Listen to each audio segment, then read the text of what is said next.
சமாதானத்தை உங்களுக்கு வைத்து போகிறேன், என்னுடைய சமாதானத்தையே உங்களுக்கு கொடுக்கிறேன். உலகம் கொடுக்கிற பிரகாரம் நான் உங்களுக்கு கொடுக்கிறதில்லை. உங்கள் இருதயம் கலங்காமலும் பயப்படாமலும் இருப்பதாக. விசுவாசம் மற்றும் பயம் ஆகிய இரண்டும் ஒன்றுக்கொன்று முரணானவைகள். விசுவாசம் இருக்கும் இடத்தில் பயம் இருக்க முடியாது.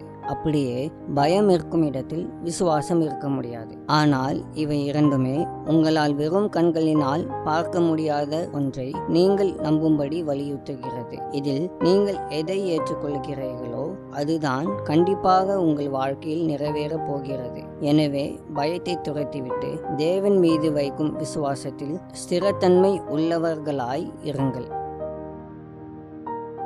அன்பின் தகப்பனே, சர்வத்துக்கும் மேலான தேவனே, உம்மை ஆராதிக்கின்றோம். இப்பொழுதும் உம்முடைய பிள்ளைகளாகிய நாங்கள் ஒருமனப்பட்டு சமூகத்துக்கு நேராக வருகின்றோம்.